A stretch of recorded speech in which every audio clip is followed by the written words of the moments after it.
everybody. Welcome to Medium Rare Poetry. My name is Filet Mignon.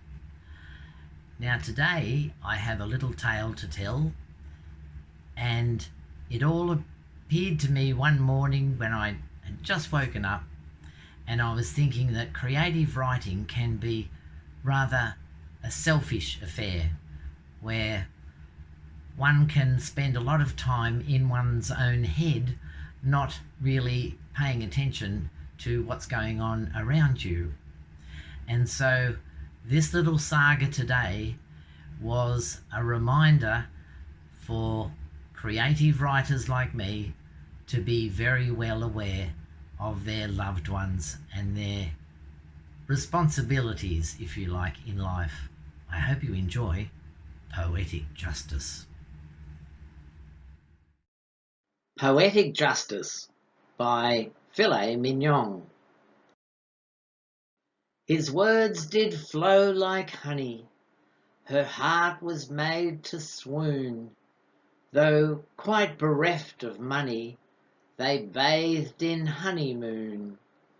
She lived in pure distraction, he wove such tapestries, a language of abstraction immortalized her needs. Her pedestal grew lofty with saturated love. She floated air so softly, a sweet and perfect dove. His language was transcendent, her heart near overflowed. Emotions were resplendent, such bliss was her abode. Reality is brutal, and life on earth is hard. Poetry is futile for a now unpublished bard. She had to make a living to keep their bellies fed. She found herself forgiving of his verbal flower bed. She took to scrubbing bathrooms at the local shopping mall, while he attended classes in some ivy-covered halls. Her heavenly existence, now tarnished with her toil, endowed with sheer persistence, ideals that never spoil. Her home was complicated when a simple query sought, got answers so inflated they distilled a harsh retort. Their hallowed little palace, once a haven filled with wit, became a hive of malice and revealed a cramped bedsit. With dreams of Cinderella clinging to her now stained prince, the leak in her umbrella was a plight that made her wince. He took to entertaining many literary kings, while letters all pertaining to their debts kept flooding in. Champagne taste can seldom be sustained for very long, and poetry is welcomed if results are famous songs. But in this arid starkness, ornate writings did not yield, descending into darkness as their love had lost its feel. A marriage that was stagnant didn't show much light ahead. Of course, now being pregnant, she was ordered to her bed. Despite his rhyming flourish, she had lost all faith in him. No food was there to nourish, better dreams were just a whim. With triplets born on Sunday, she wept for their sweet lives. He left the flat on Monday like the plight of many wives.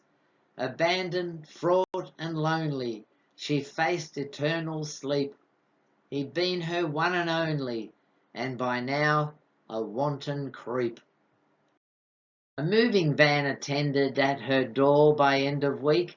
Her quarters were upended with the future looking bleak. They drove the sorrowed gaggle to the leafy side of town. Despite all kinds of haggle, the removers set them down. A brand new stately mansion was presented to their eyes, and there, beneath a stanchion, stood a poet with surprise. He'd sold his life's achievements to a publisher of note, while she had faced bereavement at the debts that he had wrote. She gathered up her nestlings and then shoved them in the truck. This thought she had been wrestling, and her bard was out of luck. She ran off with the mover, whose vocabulary stunk, and he could wield a hoover. He would now be her new hunk. The mover just loved children, though had none to call his own. He lovingly embraced them and shared his humble home. Her life was filled with blessings, an honest, wholesome man. 3 children with their messing, and a shiny moving van. The poet was bewildered. He'd lost his precious birds.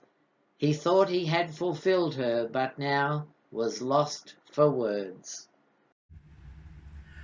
Well, that was probably taking things to extremes, and I have the best wife in the world in Philly Mignon, and I'm a hobby poet, so I don't spend every minute of the day completely ignoring the world around me.